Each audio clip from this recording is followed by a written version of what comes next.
Here she is. Hi, Kristina. How are you? Yeah, nice to meet you. Hi. Thank you for your patience. Oh, gosh, don't worry about it. Put your bag there if you like. I'm not usually a tardy person. That's fine. You traveled from far away. Yeah. It's a little joy storage in the makeshift podcast studio, and yeah. Well, I did my research on you. Oh. Are you a jeweler? Yeah. Right? Okay. Well, so I'm parked over there, Okay. and I looked on Google Maps to Good. make sure you weren't a serial killer. Well, Right? yeah. And I was like, is your Instagram jewelry shop and the Trip City jewelry shop? Oh my God, I was talking about it. But, for example, so the chairman, Jim Bierman, Chairman of the Maine GOP? Republican Party, yeah. Yeah. So he's like a former cop, and I went to meet someone for like lunch one time, Oh, and he was like, "Look them up on GOP data center. Make sure they're not going to kill you." I love it. Yeah. I love it. So Great. Yeah. he's got like kids and stuff, so he's like, and the executive director's the same way, and he's like, always make sure you research. Yeah. Okay, so am I just gonna You're just gonna rock that and right here? Yeah. Just I like your chairs better than I like my chairs for my podcast. yeah. I'm still building it. So I had one before the pandemic, and it was just audio only. Yeah. Now I'm trying to do this whole thing. It's like you have to, yeah. Anyway, Yeah, so it's a we're whole still thing. we're still building. I played with lights on, lights off, natural lighting. I do a lot of color correction posts, so it's Yeah, that's good. yeah. Anyway, I didn't make up today, so you'll have to add some pretty. we'll add some color. Yeah. Color. Yeah, no problem. Okay. So welcome to the Midcoast Maine podcast. I'm John Sparrow, Kristina Parker, the communications director for the Maine GOP. That's Yes. interesting. How long have you had that job? July, August, September, October, November, 5 months. Oh, you're brand new. Yeah. Okay. Yeah. Are you right out of college, or what do you? So actually, I'm only 19. I graduated high school in 24, and then I got an internship with the Maine GOP, and I was working on state legislative campaigns. Okay. So I did that all summer, and they were like, "You want to stay for the fall?" I was like, "Why not? I'm not doing anything else." Wow. So I kept doing that, and then the election ended obviously early November, and starting in January, I actually worked at the Maine Republicans, the House Republicans office in the state house, Okay. and I did the front desk there, got a little bit of experience. Session ended. You don't need a front desk lady when there's nothing going on. So Sure. I was offered the job of communications director at the Maine GOP. So I started that in July, and I've been doing that in the summer and the fall. So this is awesome and wild to me. So like that seems very progressive in a sense for them to bring on someone like just fresh out of high school. Yeah, and I think it came from networking is everything. Yeah. And it's not just a politics thing, it's like a life thing. Sure. So my mom has always been very involved in politics, and I was Okay. Who's your mom? Laura Whitcomb, Okay. and I was raised that it's important to vote and it's important to know what's going on in Augusta, and to like, you don't have to be obsessed, but you have to know what's going on in the news because it's like your duty as an American citizen. So I grew up kind of having a view of it all, and then she would volunteer on campaigns, and she would be involved. She was like involved with different committees and stuff. Wow. So she kind of connected me with the Maine GOP. She helped me get the interview for the internship, for example. Sure. And I was also taught by her to be articulate and to know what I believe and to have some information about history. And I was homeschooled, yeah. Okay. For most of my academic career. Right. So she got me hooked up there. And then I've actually have been involved with Turning Point USA for about 3 years now. Okay. Which is how I really started getting super involved. When I was a junior, I went to their conference, America Fest. And then after that, I started a chapter with my friends, and we've been doing that for a while. And that's how I've made my connections and developed my skills, which, I mean, there are definitely skills to it. Do they have leadership training? Is that part of what they do? Part of Turning Point USA, they definitely will teach you how to run your chapter. Okay. But there are several other conservative organizations that often will work with Turning Point to train students to be conservative leaders, like the Leadership Institute. Okay. So I got some of my skills there. And I mean, you can imagine being 17 and everyone's like, "What do you want to do with your life? What do you want to do?" And I was like, "I don't know. I don't want to go to college though, because that's like schoolwork, gross." Right. Which I wouldn't mind doing schoolwork now. But at the time I was like, I don't want to do You more were probably homework. tapped out, I was like, this is boring. right? And I realized that I have a major like philosophical interest in politics. Mm. I can publicly speak. I'm a good writer, and tend to have a decent head on my shoulders. So I just kept doing that, and that's where my career has led me so far. So what, I mean, so backing out a little bit, what does it say about the Maine GOP that they're looking for someone like fresh like you to be in some ways, the voice or the face of that part of the GOP? Yeah, and part of my role as the Maine Republican Party's communications director is I almost primarily run the social media. Okay. And people might have seen some videos of me just doing, man on the street or talking to the camera stuff. But I also am trying to communicate the voices of people we already have. Mm.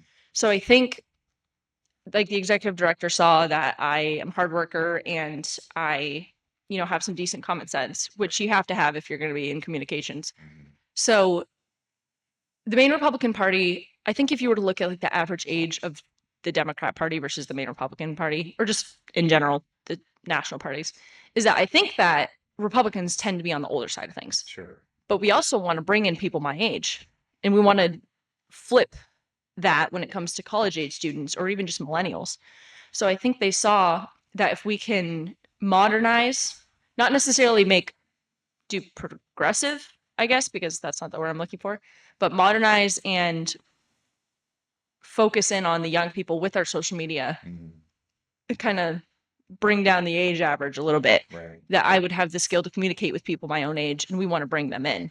I mean, obviously Charlie Kirk was, amazing at that. And that's actually how I found you, because right after he was killed, I just started like researching and reading and thinking, and then your name, like, it kind of got connected. That's how Yeah, I found you. And so yeah, I mean, Maine is like what, fourth oldest state or something like it's first. first, It is it the oldest state of it is, and so it's the oldest state. United States territories, I think like the Virgin Islands beat us, but Okay. like Vermont and Maine and Florida are all pretty close to each other, but Maine like comes out on top for oldest. What's and the coast, and certainly Portland, skews exceptionally left. Well, I noticed that driving over here. So I live over in central Maine, closer to Augusta. Yeah. And I just saw so many Grand Platinum signs on my way over here. Right. Yeah, I'm gonna talk about him a little bit too. But, Yeah. so yeah, I mean, the coast skews left. It feels like we're a bluish shade of purple. That's what the state feels like.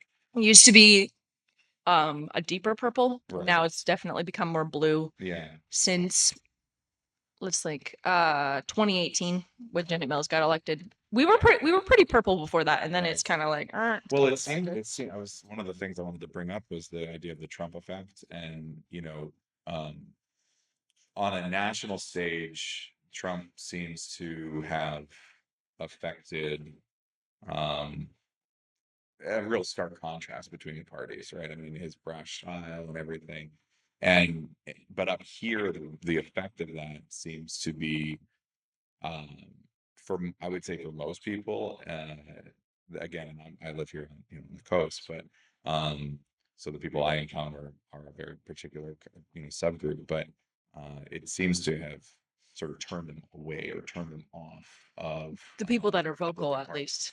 Yeah, I yeah, think that's what it seems. there are non-vocal people that don't feel that way. Well, there's moderates for sure. I mean, I guess one of the questions I had for you was, what is the makeup of the Republican Party today, in Maine, and demographically, or it feels like you've got probably a group of older folks who are fiscally conservative.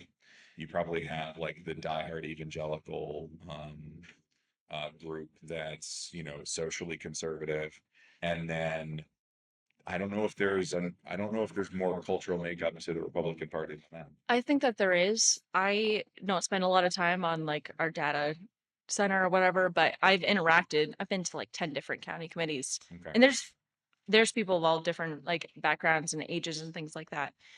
And another thing, I don't know the exact numbers, but we've been increasing the amount of Republicans that have been registering in the state over the last couple of years, and we have started to like catch up. And I thought it was interesting that you mentioned that Trump was brash and he was the one like making that division. Mhm. And I almost wonder if he was pointing out that division. Sure. And based on like my research into like history politically and stuff, and you look at the 1920s, politics was wild back then. Of course. And I totally just lost my train of thought. I'm gonna keep going. And so the difference between the two parties, maybe in like the 80s or the 70s, was like one person wants to do like a couple more taxes, and the other side like doesn't want to do as many taxes. And one side was like, well, you know, maybe we should have this gun law, and the other side was like, maybe we should have this gun law. But things were like nowhere near as polar opposite of each other. Right. And now it's at the point where the Republicans are like, what if we like don't kill babies Sure. and don't like mutilate my children's genitals? Right. And the Democrats are like, well, no, the left at least Mm. is like, we need to have government sponsored grocery stores. Mm. And I want to. That's in New York. Is that the? Yeah. Well, Kamala said that too Okay. when she was running for president. Mm. And That's not up here though, right? Not, there's no one for not in Maine, at least. But for president. I think the Democrats and the left just jumped way to the left. And then it's almost like forced the Republicans to become more moderate and become the party that speaks like the common sense of people, Mhm. which is why Trump got elected in 2024. Because people realized, okay, this guy has some common sense and he has brain, as opposed to Kamala, who's like I said, grocery stores run by the government Yeah. and all these weird energy policies that she and Biden had. And people were just like, I don't want insanity. I want someone who is going to put more money in my pocket. Mm.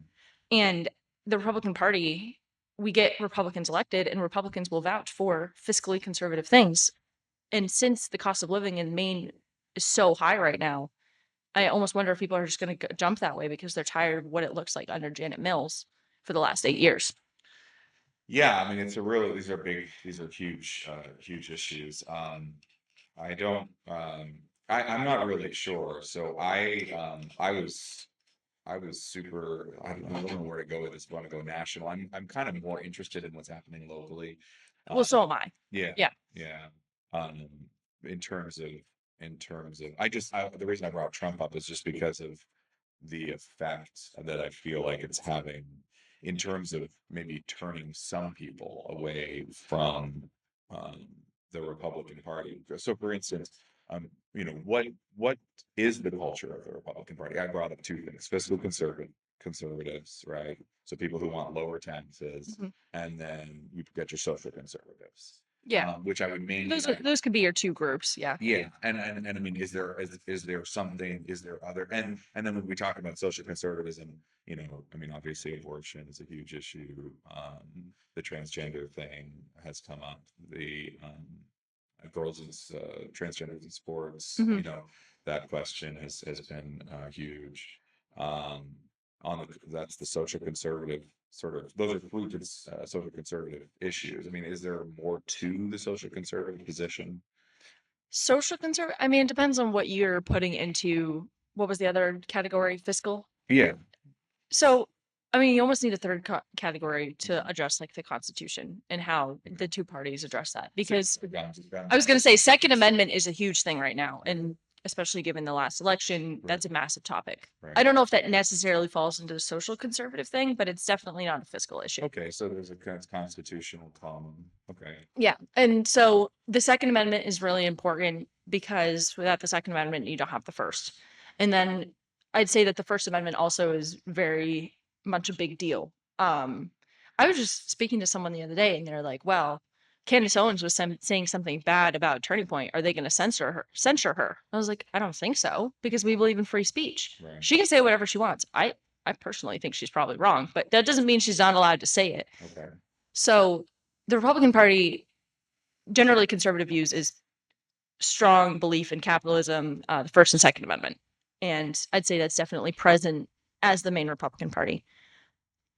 I honestly, I wish that we could spend our time talking about really niche like energy policy, but people And because that's something that would be interesting to me because I talk about all this other stuff all the time. But Interesting. we don't have a chance to talk about the difference between like this type of solar versus like wind, whatever, because people just can't afford anything. Mhm. So our main goal is really just to make Maine affordable again so that people can put Christmas presents under the tree.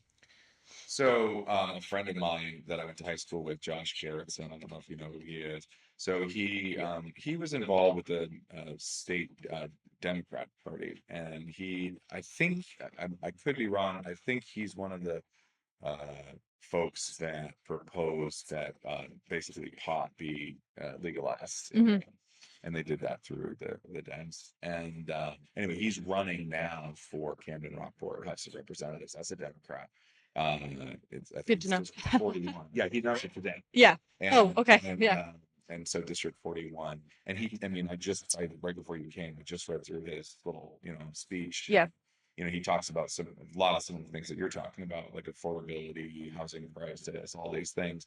Um, Several years ago, the first iteration of this podcast, I had Valley Geiger and Michael Mullins on, and they were both running for the same seat for the House in Rockland. And Which side? Michael was running as a Republican, and Valley was running as a Democrat. Gotcha. Valley won, eviscerated him, and Oof. well, that's what I'm saying. Like this area is very, Yeah. very liberal, and so he tried this little sleight of hand thing. I thought it was really clever, but it was a little highbrow. He tried to run as a what was it? Independent. No. He ran as a Green? Republican, but he Oh. ran as a conservationist Republican. So he was kind of making a Those play ones are rare. he was right, yeah, this idea of like protecting our natural resources. And so it was like, again, we were sort of trying to shade to the middle to try to, I think, pull more liberal votes, but it didn't end up going anywhere. Yeah. But anyway, so yeah, so Josh is running a lot the lines of these same ideas where, we have a housing crisis. What are we going to do? So this is the question. Right. I think I know where you're going with this. Mm. Is that both sides care about cost of living, Yeah. housing, I think energy. we all care about these Yeah. questions. And it's a matter of who has the better solution.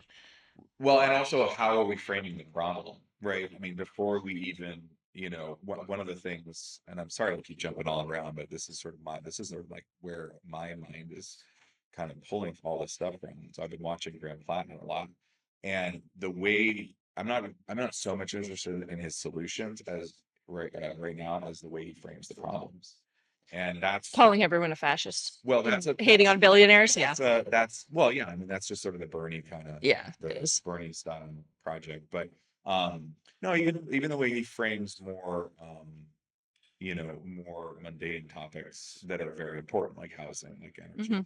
Mhm. And I don't know that the Republicans and the Democrats frame the problems the same way, and then they come up with solutions to It's possible because people have different worldviews.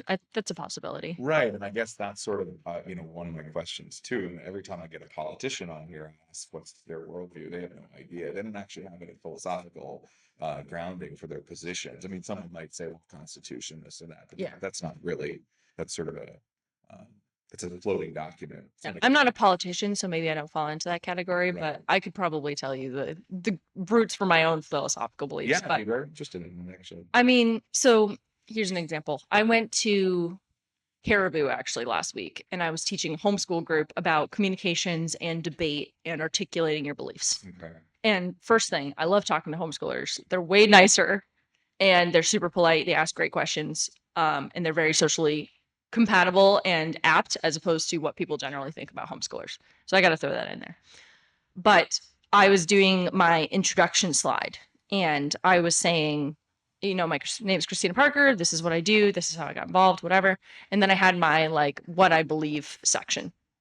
And I said Christian, conservative, Republican in that order. So I personally am a Christian, which means that is going to be my primary worldview for the way I see things. Mhm. And that is the Bible is the root for the way I look at liberty, morals, provision of charity, Mm. and the sanctity of human life and how people should be treated and protected. And then I have conservative because I'm fiscally conservative.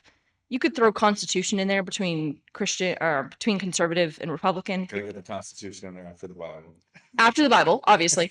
And I believe in the Constitution. I've actually been researching like the Federalist Papers a lot lately, trying to memorize the amendments, things like that, and really understand what our founding fathers were putting in place. Okay, And they were like 99% correct. interesting. On base, yeah, no, that's the conclusion I've come to. And then Republican. And the reason for that is because, I mean, you can disagree, whatever. That's just what I I think. haven't done anything yet. Yeah. Just chuckling. And then Republican, and that is because personally my beliefs Yeah. fall under the Republican category Okay.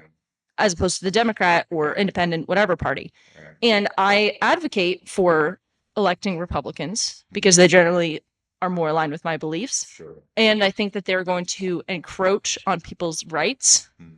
and autonomy less. Okay. And I mean, we could talk all day about like liberty versus like bigger government, all that stuff, and get really niche into it. But those are my foundations Yeah. for my beliefs. Yeah. Yeah, I mean it's interesting. I was raised in a very, very Republican household. Um but my parents were also Catholic, and so um I sort of went on a different path, and it because of I sort of the more I read into Catholicism, the more neither party made sense to me. Fair enough. Well, just my pet theory is that that liberals and conservatives are both forms of heresy, basically sort of politically enacted heresy that arrived out of the Anglican church. So, I mean, because liberalism and conservatism, we get that from England. We inherit a lot of that philosophy from England. Yeah, back And in like the 1500s with their they had like 5 rules of liberty or something. yeah, 1600s and 1700s. I mean, the whole time we're kind of in a deep conversation with with the English philosophers. And when I took political philosophy in college, who were we reading? We're reading Locke. We're reading. I was just talking about Locke last night. Right. We were reading all these guys, and so we're inheriting political ideologies from, at least from my Catholic perspective, a form of Christian heresy. And so, anyway, that's not here nor there. So it's always been hard for me to fully embrace the Republican or Democrat parties, because they sort of they always get half of it, for me. Like on the one hand, you have sanctity of love, and then on the other hand, you have like, you know, do unto others. And so just because they're not you wouldn't necessarily um, treat people the way we're treating like folks on the border, things like that, or ICE coming and raiding Hmm. everyone. So it's sort of for me, it's like a middle, a kind of a middle position. Um, but in terms of yeah, so whenever I interview politicians, there's not a lot of sort of philosophical basis. They're running on pet issues, and then that are important to them, and then they kind of push forward their critiques. So it's who in Maine is like who's the rock star Republican right now? The rock star Republican. Yeah, who are our top 3 or 5? I mean, Susan Collins always works really hard for Mainers, and she has a lot of support. So, I mean, she's like top of the ticket. I don't know what the order is, but governor might be technically above on the ticket. But Sure. Susan Collins Right. has always been a huge staple for the Maine Republican Party, and she does a really great job in DC. Yeah. She's the only like Republican senator in all of New England, I'm pretty sure. We don't have any Republican representatives in New England. Don't quote me on that, but I'm pretty sure. So she goes first. And then what do you have next? Okay, so you have for Congress. Paul LePage is running for Congress. Okay. He always had a lot of support in CD2, and he was our governor in Maine. So I'd say he has a lot of support. He is like a hardworking Mainer. He started out like homeless at age 8 Mhm. and managed to work hard and put a life together for himself, and ended up running Martin's and then running for governor. Right. And he's very conscious of what it's like to be fiscally struggling. And also, I mean, I'm not 100% sure about his philosophy because I haven't read like whatever he has on his website, but his policy wise and his philosophy wise, I think I mostly agree, and the Republican Party loves him. So Paul LePage, and then CD1. We haven't held CD1 in a while, so CD1. like congressional district one, Right. right? Because we have two representatives. They're Yeah. split into the two sections. Yeah. I can't think of anyone specifically there, but as for hardcore Republicans, we are the minority in the state legislature, Senate, and House of Representatives. But I mean, I always love Trey Stewart, Matt Harrington. Those are the Republican leaders in the Senate. And then I personally know Katrina Smith. She works really hard. She is a huge advocate for sanctity of life and for keeping our kids safe and our sports safe. And then the same obviously goes for Representative Fockingham, who is the minority Republican leader Okay. in the House as well. Someone who made the national news was Laura Libby, and she's out now, I guess. She's not running for re-election. Right. Was she sort of like a hit the rails candidate for the Maine GOP, or What do you mean by hit the rails? well, like really pushing the boundaries of what the party stands for, or would she be sort of like more of a mainstream candidate? I don't know if she's pushing the boundaries of what we stood for. Based on my evaluation of her, I think she slightly leans like a little more libertarian, which is fine because like when it comes to like gun rights, I'm like super libertarian. Everything else conservative with guns, super libertarian, whatever. So she kind of leans that way, like philosophy wise. I mean, she got elected. She served as a representative. She did a good job. She rallied people together with the girls' sports issue, and she tried to with the sanctity of life issue back in 2023. We didn't end up winning that one because there was a Democrat majority, but she, for the most part, I think aligns with the Republican Party, and she did a good job as a state legislator.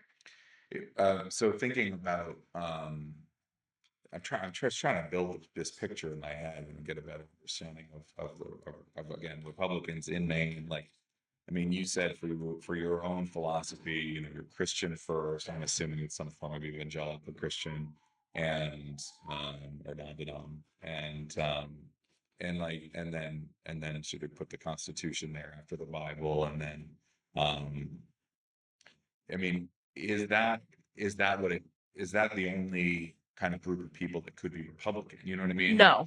Okay, so I'm glad we're making that Yeah, I'm clarification. trying to That's bring this me. out, And it's almost like if you believe in Republican beliefs, we'd love to have you. right, If you only agree with us 60% of the time, we'd still love for you to vote for us. right, And we will always welcome everyone to come in and have a conversation. right. I'm not saying if you come in here with some crazy idea that we're going to adopt it, but we'll hear you out. Yeah.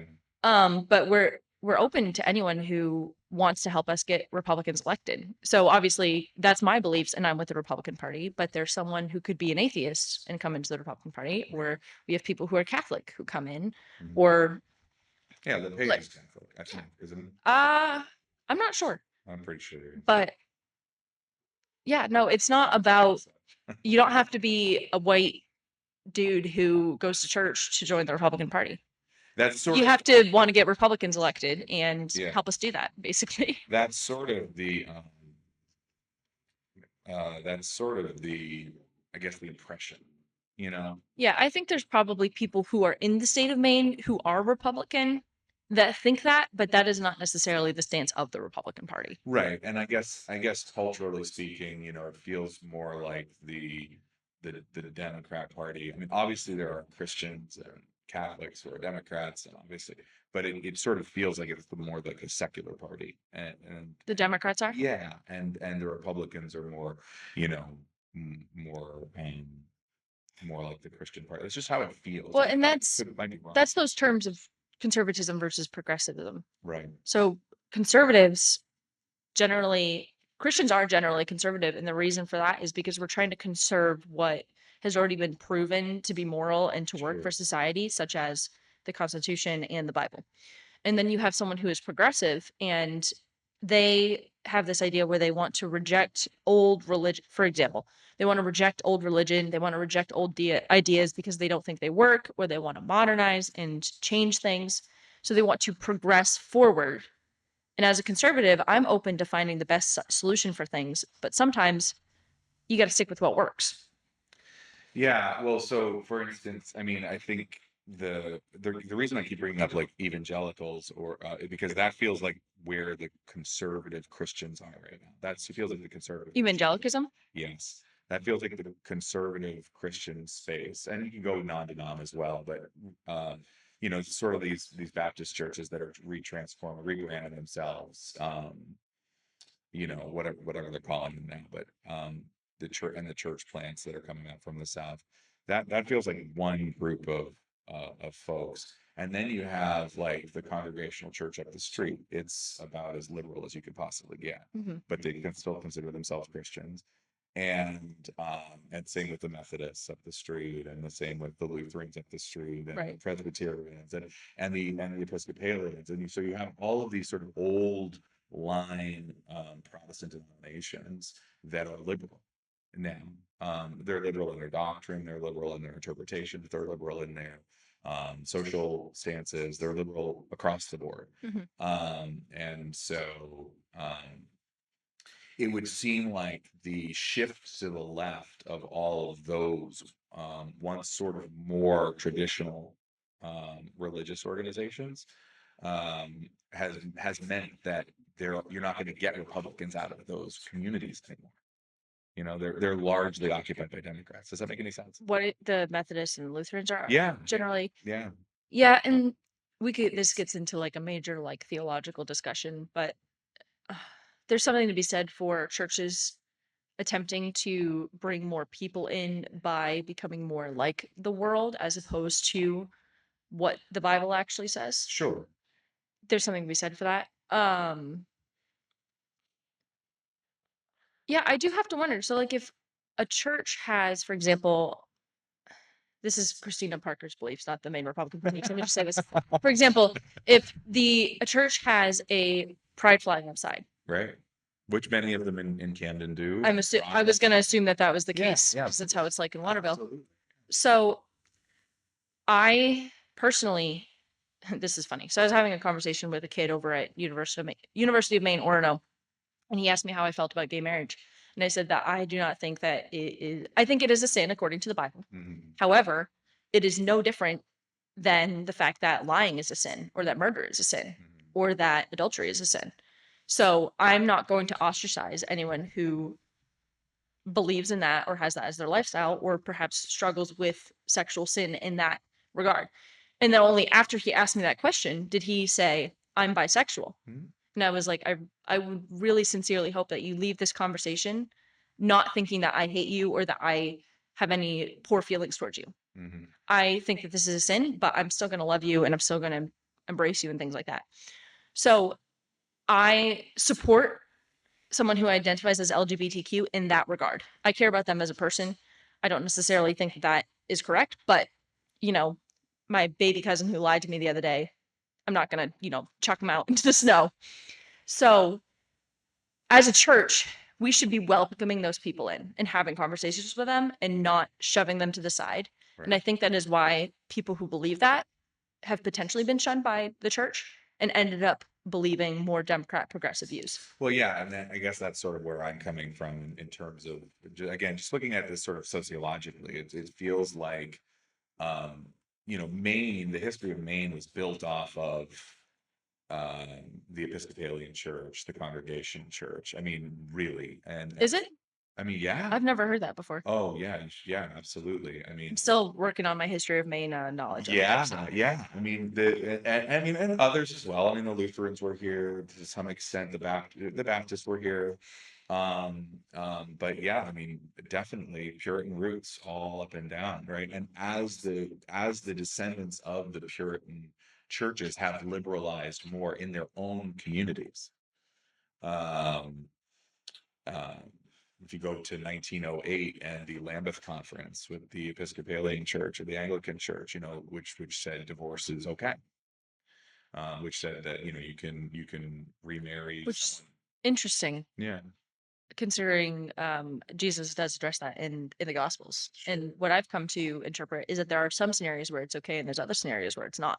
right. So way back, he's in 1908. 1908, the Lambeth Conference in England, the Anglican Church, said that the priests in that church could give the sacraments to people who were divorced and remarried by the state and bless those marriages. Yeah. So it basically blessed divorces. Hmm.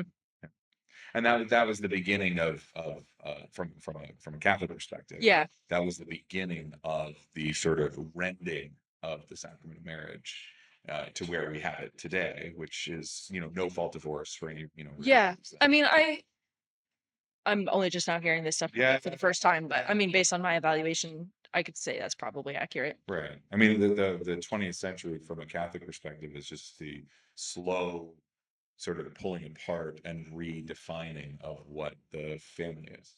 Yeah. And I mean, that's been a huge issue in the United States right now. It's becoming a big issue in Maine. I think just every time we're in the news, it's something huge and crazy, and we're getting like crapped on by the national news. I feel like anytime Maine ends up in the Yeah. national news, Well, but I think we have a target on their back for sure. probably. And I think they want to make this a blue state. Yeah. Like No, 100%. I mean, why wouldn't they want to make it a blue state? Well, That's their goal. I feel like, well, and again, this sort of goes to another reason why I wanted to talk to you, and I want to talk to other Republicans as well, because it seems like, and I don't consider myself a Republican, but I have interest in these things.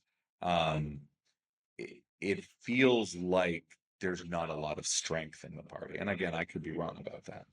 It just doesn't feel like we have like a massive amount of talent in the state. I'm not trying to put anyone down, but when you compare it to the robustness and the numbers, like you said, I mean, the Republicans are way outnumbered in the House and the Senate for the state. Not way outnumbered, not in the House. We're only behind by like 3 or 4 seats in the House of Representatives. Right. Yeah. I mean, we're behind by 5 in the Senate. Okay. So it's still so does that, I guess that's my question. Does Maine reflect the national sort of split in some sense? No, not necessarily. Maine has always been so unique, and it's funny because I was just telling someone this the other day. Mainers who have never left the state before don't know what other states are like, and you can totally tell by talking to them. Sure. And that's fine because like if you want to live in Maine and you're having a happy life, like you do, Right. like have a good time. Right. But in my travels, I've been like, wow, Maine is definitely a lot different. And the thing is, we're just so split between the top and the bottom, and the personalities of the store clerk I interacted with when I was in Rangeley a little while ago versus like a barista in York County. It's just polar opposites. Right. So it's super diverse in belief that way. And I think the only thing is that Maine Republicans and kind of like Northern Mainers who have these more conservative beliefs is they're conservative and they want to be left alone. And they don't want to worry Right. about politics and they don't want to get involved. They just want to like go stack their wood and live their lives and hang out with their families. So I don't think that there's a lack of Republican talent in Maine, and I don't think that there's a lack of voters. It's just a matter of waking them up and kind of letting them know what happens in Augusta. And I think you would find that most Mainers would not agree with some things that are getting passed. For example, there was no legislation that banned transgender individuals from playing in female sports. Okay. And when polls were done in the state, it's an 80-20 issue, and 80% of Mainers don't believe in that, or they do believe in having the sports be separate. Or same thing happened when late term abortion was, up for contest a couple years ago. We had like several thousand people come out and testify against that bill, and then the polling was showing that most Mainers, like 67%, 70%, do not believe in free access late term abortion. But that's not necessarily being reflected in Augusta. So as Why is that? Why isn't it being reflected in Augusta? I think that the people who are elected in Southern Maine are on the more extreme side of Democrats, which makes sense because if you're going to run for office, you probably are pretty hardcore in your beliefs for one party or the other. Right. And generally, the Democrat and leftist ideology has become a little bit more aggressive in those regards. So I think that their representatives are coming to do that in Augusta. Is that a reflection of this, again, sort of the again, I call it the Trump effect, but you could call it the Obama effect. You could call it the the polarizing effect in politics. I mean, we seem to be more.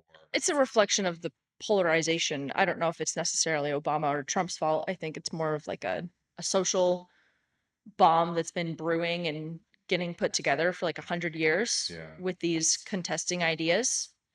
Especially in America because we're so blessed compared to like a lot of African or other like third world countries. People are like, well, I don't like America and I'm going to move. And then they look at like the financial state of everywhere else and they're like, no, we're actually pretty blessed to live here. And I think the reason that we're talking about these social issues is because we have the opportunity to, and we're not worried about war in our home countries. Well, sure. So, Well, yeah, we just so now, That's so now we've been,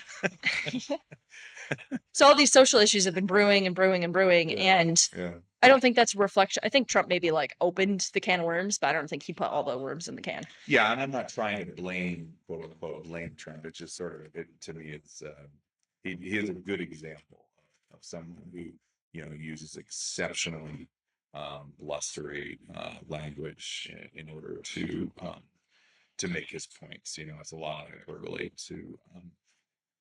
to make his points, but um, so are there moderates in Maine Yeah. politically? Yeah. I think that there's a lot of moderates. Yeah. Do you have any in the Republican Party? Is there someone that you would consider more of a moderate type person? I mean, to me, somebody like Susan Collins, 20 years ago, was someone who was, I think she was always pro-choice, for instance. And I wasn't alive 20 years ago, so I couldn't speak.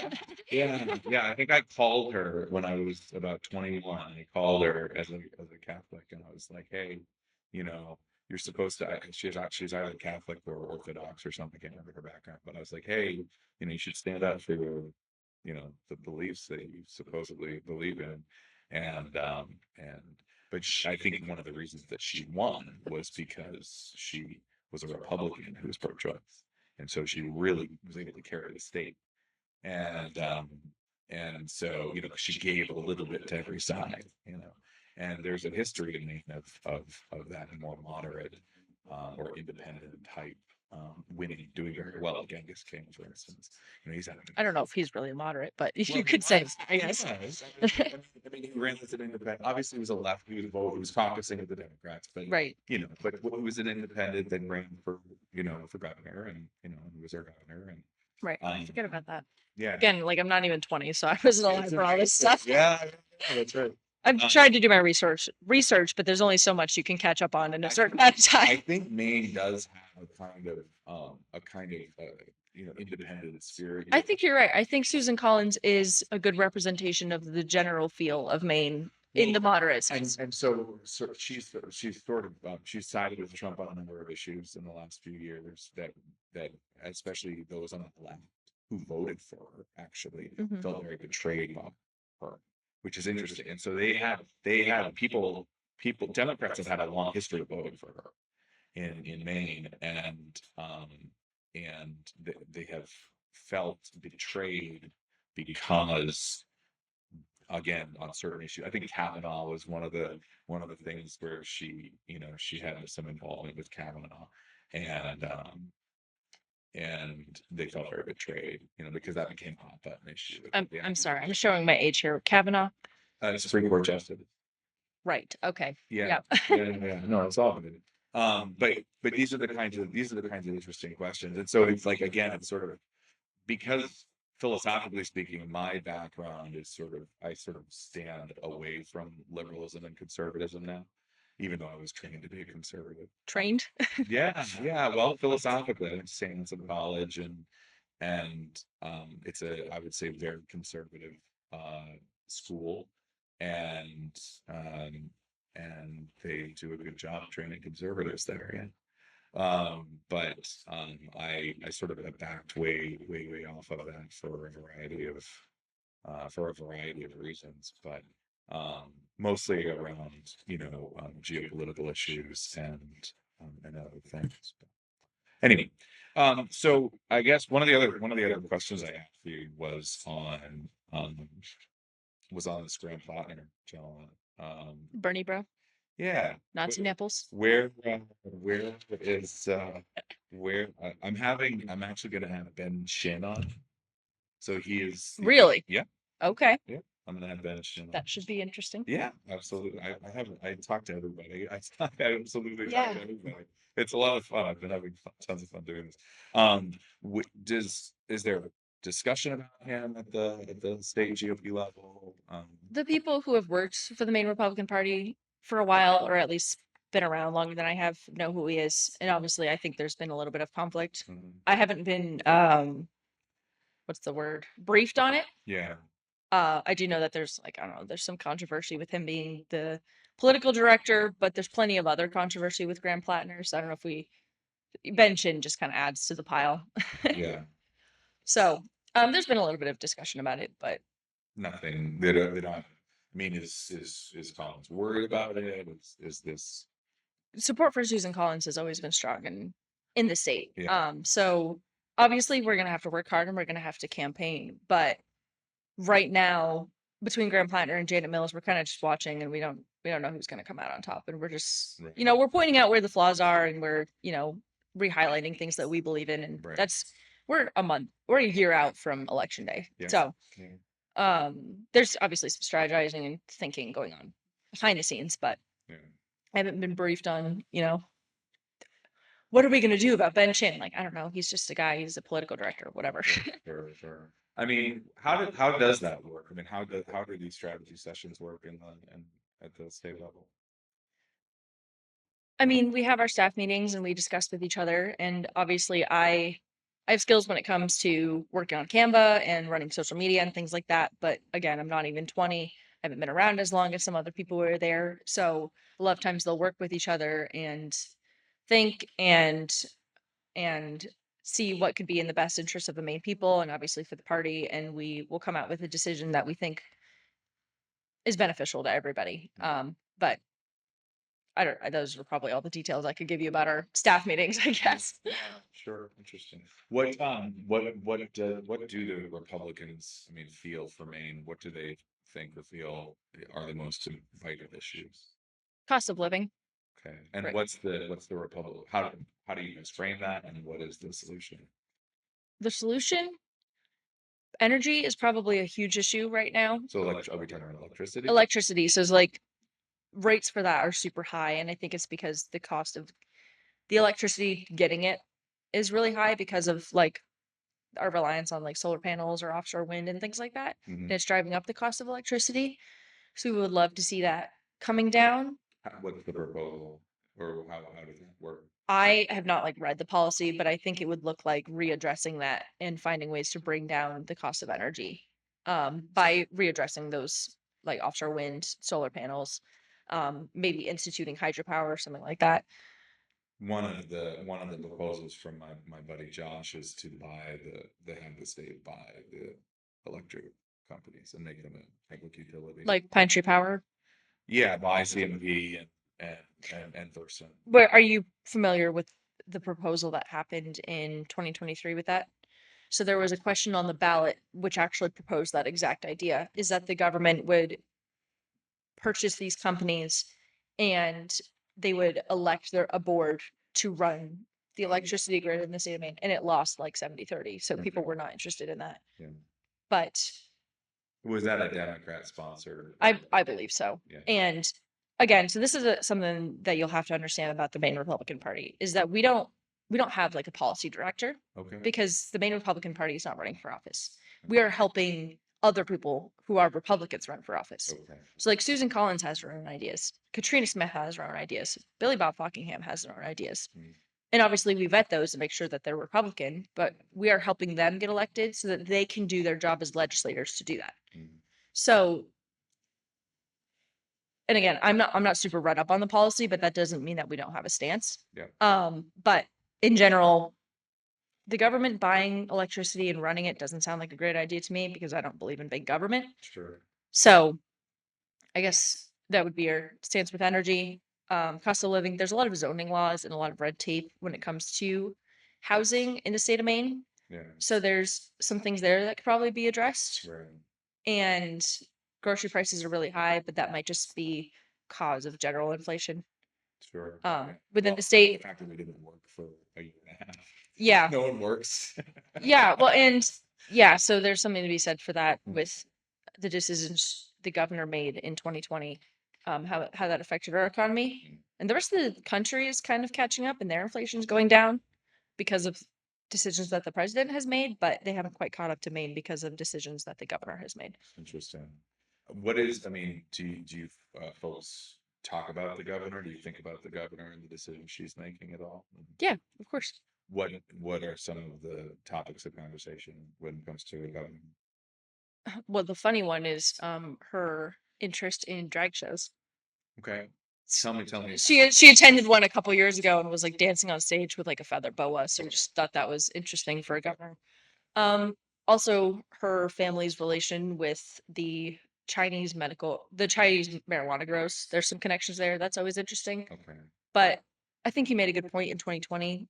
We had a lot of our state shut down Right. by the government in the emergency I couldn't. Yeah. I couldn't run my business. Yeah. So, and I'm trying like, yeah, I'm trying to think back to then. I was mostly like playing Minecraft and doing homework. So, but I do remember like grocery stores were shut down. It was so weird. But looking back, there have been a lot of negative impacts for the decisions that were made Yeah. then. And the governor is obviously not supportive of separating girls and boys sports. Mm. So that's like a big point of conversation. Mm. I'm trying to think of what else her policies are. And let's see. She was against question 1, which was interesting with the voter ID. She was against red flag law as well. And she was supportive of yellow flag law. So like that's the one thing where I can say, yeah, she's probably right about that one. But Mm. in general, the governor has been very progressive, and she also has a lot of policies that she has tried to institute against homeschoolers too. Okay. So that one has always been in like the back of my mind as someone who is homeschooled. Right. But We feel, it feels like we have, I mean, and again, I'm using these terms loosely, but it feels like we have a fairly liberal homeschooling policies in Maine. In other words, you can kind of do whatever you want, and there are a few checks and um, you know, there's laws on the books about yeah, homeschooling, but it's pretty. we do have kind of good pretty good homeschooling laws, but I think there was some like restrictions that were happening in 2020 against the homeschool groups meeting together Oh, in like churches. So everything is restricted. yeah, yeah. But I'm a big like, why is the government telling me what to do type person. So Yeah, that's interesting. Yeah, I was homeschooled for a few years, and I went kind of to every different kind of school there is, including homeschool. yeah, And and so I'm a big fan of it. Um,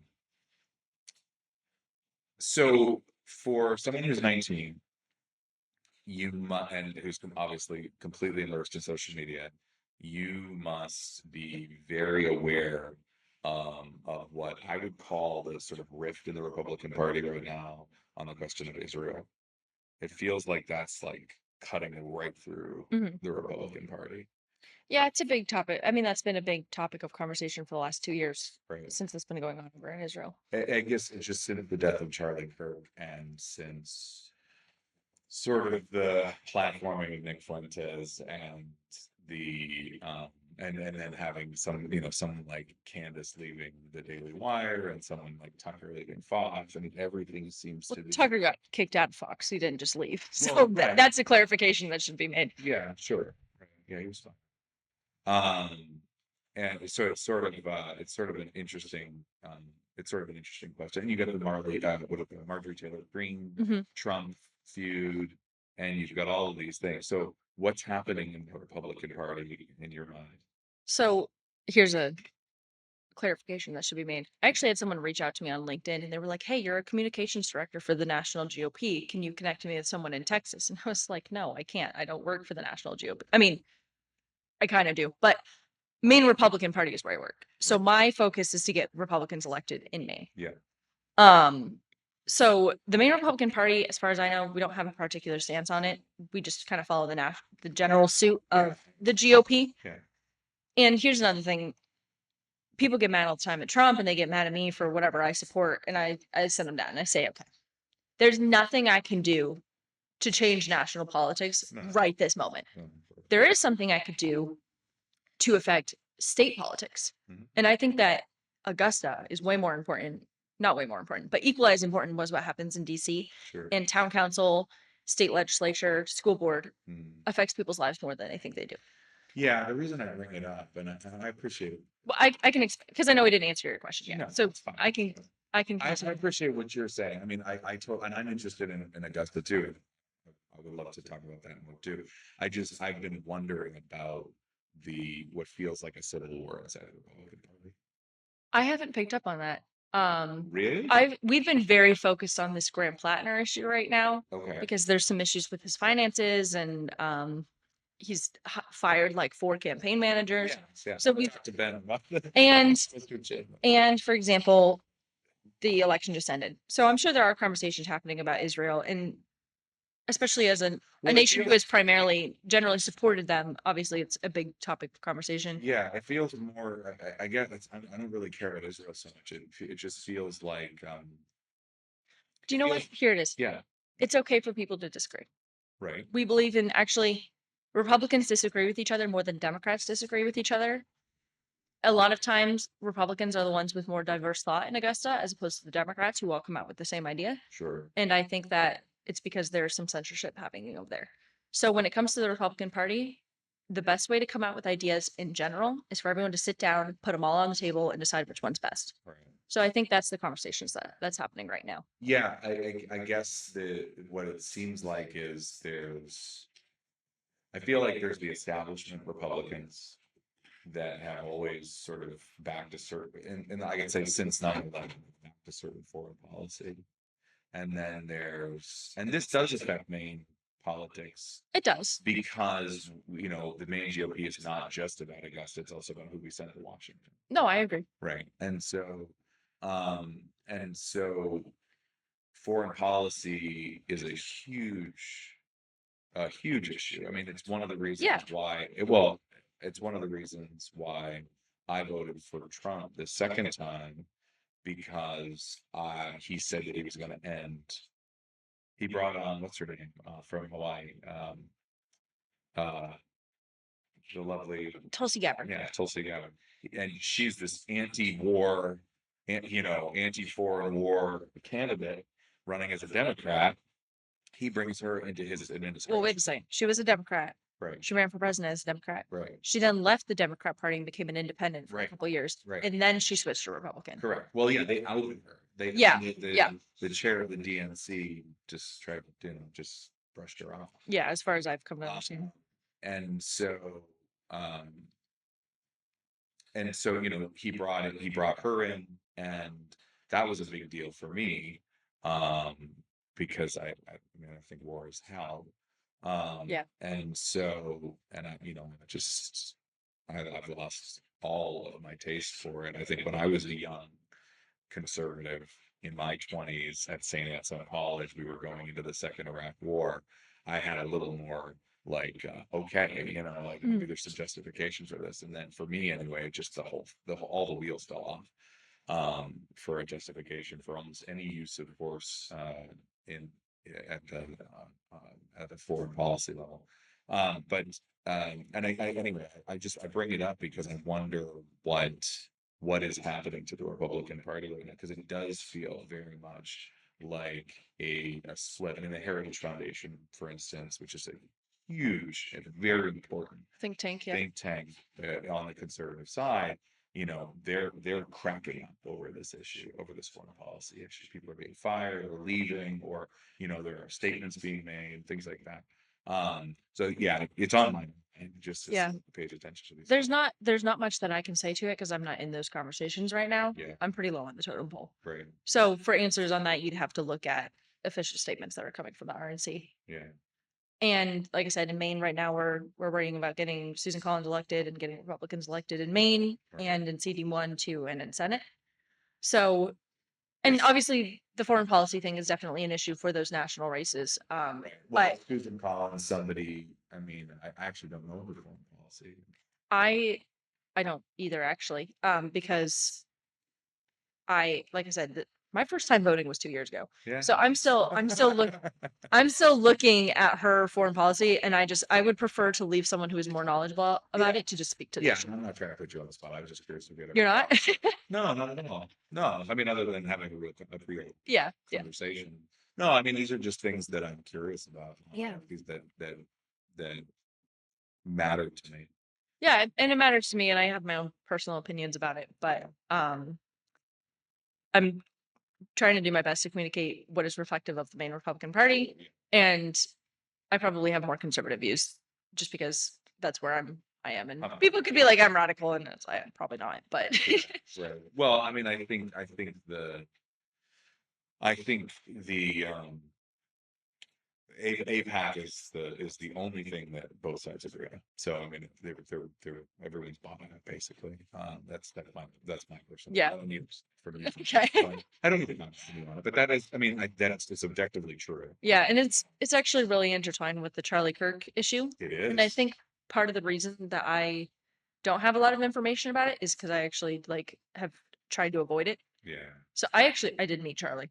I've talked to him twice, and I was sitting around talking to people, and they were kind of talking about the Charlie Kirk assassination and the JFK assassination and just lumping it all together. Yeah. And I try to avoid the conversation. I haven't actually been people come up to me and they're You like, haven't gone down the rabbit hole. I know people are like conspiracy theory this, and I was like, I really don't want to. Like, Yeah. I'm just Yeah. there's nothing I can do about it. It's just really sad. So maybe that's why I have a little bit of a lack of information about the issue because everyone keeps pulling him into it. I'm like, I don't. Yeah, no, and it's fine. It's understandable. Again, I mean, the objective of this conversation is just to find out what's happening, and the reason I brought you in, even though you don't live on Midcoast, Maine, because this is generally just a very hyper local podcast.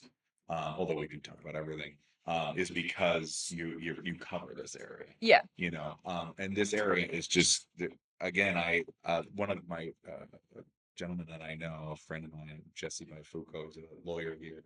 He's big in the Republican circles in this area, and he's probably small potatoes outside of this area, but he and I have been talking a lot about like what is the state of the Republican Party in this part of Maine, and it seems like it's practically nothing. Is Representative Reagan Paul around here? I saw Searsport. Yeah, yeah, a little north of here, I think. I passed that on the way over. Yeah. Yeah, and I've been trying to like travel Maine more. I Yeah. had an opportunity, like I said, to go up to Caribou, and I jumped on that because I had never been up that far north. I went over to Rangeley and I saw the difference there, and I've been trying to see more of the state because of certain like odd jobs I had at the Maine State House. I was getting more familiar with like the schools and the districts and the towns, and I think it's important for me to learn the specifics of each area because there's so many people in each one and just diversity of thought. So I welcome the opportunity to come over here and learn more about what's going over here in Midcoast, Maine. I'm probably not the best person. I mean, I might be slightly cynical, but I'm probably not the best person to ask about what's happening in Republican politics if I actually don't know. I just mean in general. Yeah. Well, yeah. No, I mean, it's a beautiful place to. I was raised here. It's a beautiful place to live and be, and it's an exceptional place to live. But in terms of Republican politics here, I mean, it feels like there's next to nothing happening here. That's how it seems to me.